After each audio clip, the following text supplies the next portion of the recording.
राधे राधे, राम राम सभी को। Welcome to teaching career. आज हम क्लास 31 का रिवीजन करने वाले हैं, जिसमें सर ने इमरजेंसी पावर्स ऑफ प्रेसिडेंट पढ़ाई हैं। तो चलिए स्टार्ट करते हैं। जो इमरजेंसी पावर हैं प्रेसिडेंट की, वो हमारे संविधान के भाग 18 में दी हैं, जो जर्मनी के वाइमर संविधान से प्रेरित हैं। जर्मनी के संविधान का नाम क्या है? वाइमर। और हमारे संविधान में आर्टिकल 352 से 360 तक ये शक्तियाँ दी गई हैं। आर्टिकल 352 कहता है राष्ट्रीय आपातकाल की घोषणा जो है वो राष्ट्रपति करेगा। तो राष्ट्रीय आपातकाल के बारे में बताता है आर्टिकल 352, जिसके 3 आधार होंगे राष्ट्रीय आपातकाल के। वो कौन कौन से होंगे? युद्ध, बाह्य आक्रमण और सशस्त्र विद्रोह। जो सशस्त्र विद्रोह है, इसकी जगह पहले आंतरिक अशांति शब्द का यूज़ होता था, जो 44वें संविधान संशोधन द्वारा इसको सशस्त्र विद्रोह कर दिया गया, इसका नाम बदलकर।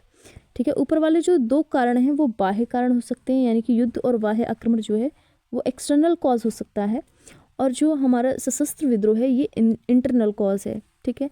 युद्ध की संभावना पर भी आपातकाल लग सकता है।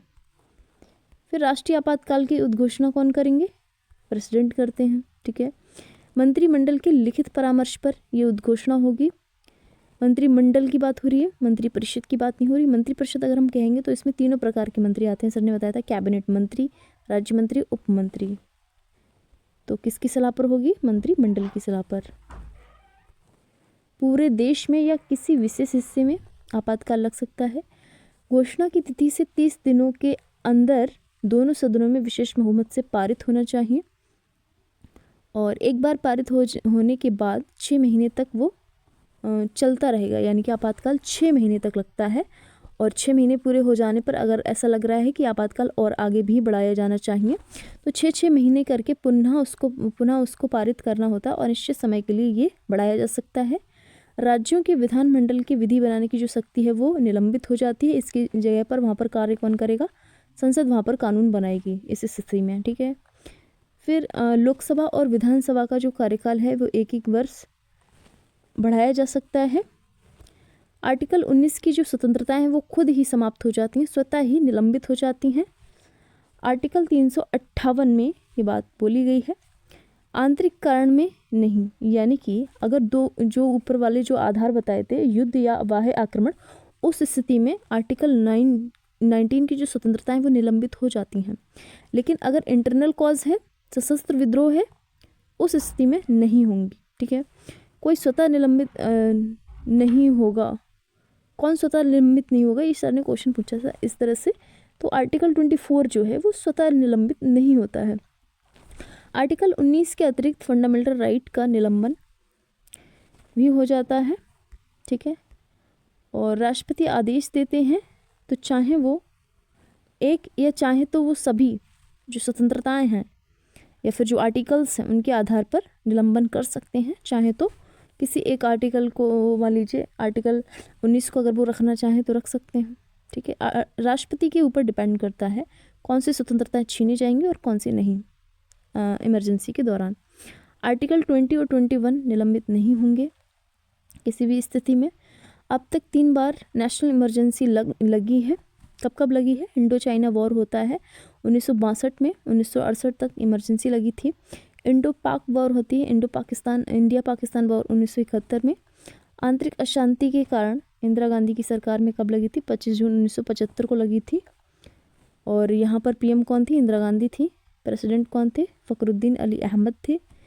1977 में फिर कांग्रेस जो है वो चुनाव हार जाती है और जनता पार्टी की सरकार बनती है, जिन्होंने शाह कमीशन को बिठाया था इस चीज़ की जांच करने के लिए। इमरजेंसी के जितने भी फैक्टर थे, किस कॉन्टेक्स्ट में क्या हुआ, उसकी जांच करने के लिए शाह कमीशन को बुलाया था जनता पार्टी की सरकार ने। और जो नेशनल इमरजेंसी है, अब उसकी वापसी होगी तो किसका अधिकार होगा? ये राष्ट्रपति का अधिकार होगा। ठीक है। और साथ ही लोकसभा के जो साधारण बहुमत से उसे समाप्त किया जा सकता है, वापस किया जा सकता है। लोकसभा के 110 मेंबर्स के साइन होंगे और इस स्थिति में वो संकल्प लाएंगे और वापस किया जा सकता है नेशनल इमरजेंसी को। आर्टिकल 356 कहता है राष्ट्रपति शासन, राज्य आपातकाल, प्रेसिडेंट रूल, स्टेट इमरजेंसी इसमें दी है। किसी भी स्टेट में इमरजेंसी लग सकती है इस आर्टिकल में दी है 356 में। आर्टिकल 355 कहता है प्रत्येक राज्य संविधान के अनुरूप कार्य करेगा। अगर इसका उल्लंघन करता है तो संवैधानिक तंत्र की विफलता होती है। और यदि राज्य केंद्र के निर्देशों का पालन करने में विफल हो जाता है तो इस स्थिति में राष्ट्रपति शासन जो है वो लग जाता है। राष्ट्रपति शासन किसी राज्य में राष्ट्रपति द्वारा लगाया जाता है, ठीक है, लगता है। और इसके जो 2 आधार होते हैं, राज्यपाल का प्रतिवेदन, यानी कि राष्ट्रपति को वो क्या दें, रिपोर्ट दें कि स्थिति जो है वो बहुत ही स्टेट की जो राज्य है उसकी स्थिति बहुत ही ज़्यादा, उसका जो प्रशासन है वो बिगड़ रहा है। तो इस स्थिति में क्या होगा, राष्ट्रपति है वो राष्ट्रपति शासन लगाएगा संवैधानिक तंत्र की विफलता पर। आर्टिकल 365, ये 2 आधार हैं स्टेट में जब भी इमरजेंसी लगेगी। रिपोर्ट जो देगा गवर्नर प्रेसिडेंट को, तो उसमें क्या होगा, संसद के दोनों सदनों द्वारा साधारण बहुमत से 2 माह के अंदर अनुमोदन होना चाहिए। साथ ही पारित होने पर 6 महीने तक वो चलेगा और 6 महीने करके उन्हें पुनः बढ़ा सकते हैं, अधिकतम 3 वर्ष के लिए। नेशनल इमरजेंसी में ऐसा नहीं था। नेशनल इमरजेंसी में क्या था, 6 महीने तक बढ़ाया जा सकता है लेकिन अनिश्चित काल के लिए। लेकिन स्टेट इमरजेंसी में, राष्ट्रपति शासन में 3 वर्ष तक अधिकतम बढ़ाया जा सकता है, 6 महीने करके, ठीक है। समाप्ति का अधिकार राष्ट्रपति को होता है। शासन जो है, अगर प्रेसिडेंट रूल चल रहा है किसी भी स्टेट में तो वहाँ पर शासन किस प्रकार से चलेगा, राज्यपाल एवं सचिव या फिर राष्ट्रपति द्वारा नामित कोई भी व्यक्ति वहाँ पर रूल करेगा। राष्ट्रपति के नाम से शासन चलेगा वहाँ पर।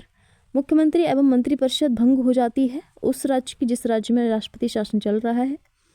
सबसे ज़्यादा बार जो प्रेसिडेंट रूल है वो कहाँ लगा है, यूपी में, मणिपुर में। कितनी बार, 10 बार लगा है, ठीक है। जम्मू कश्मीर में 6 वर्ष 2 महीने और 20 दिन तक लगा है, यानी कि लगातार नहीं लगा है, ये कुल मिलाकर 6 वर्ष 2 माह और 20 दिन पूरे मिलाकर, ठीक है। पंजाब में 4 वर्ष 4 महीने और 15 दिन तक लगा है। फिर से बोलूँगी, लगातार नहीं लगा है ये, ठीक है, टोटल मिलाकर इतने दिन हुए हैं, इतना टाइम हुआ है। सबसे पहली बार पंजाब में लगा था 22 जून 1951 को। जो सीएम थे, चीफ मिनिस्टर यहाँ के पंजाब के उस टाइम पर कौन थे, भीमसेन सच्चर। राष्ट्रपति शासन की न्यायिक समीक्षा हो सकती है, ठीक है, न्यायिक समीक्षा हो सकती है। इसके क्या आधार रहे, क्यों लगाया गया राष्ट्रपति शासन, ये सारी चीज़ों की न्यायिक समीक्षा हो सकती है। आर्टिकल 360 कहता है, 360 कहता है वित्तीय आपातकाल के बारे में, जो हमारे देश में अब तक नहीं लगी है एक भी बार। और इसकी घोषणा कौन करेगा, इसकी घोषणा भी प्रेसिडेंट साहब करेंगे। इसके भी 2 आधार बताए हैं, देश की साख यानी कि कंट्रीज क्रेडिट जो है अगर वो कमज़ोर हो रहा है, वित्तीय स्थायित्व फाइनेंशियल स्टेबिलिटी वो कमज़ोर हो जाए, उस स्थिति में फाइनेंशियल इमरजेंसी लगती है।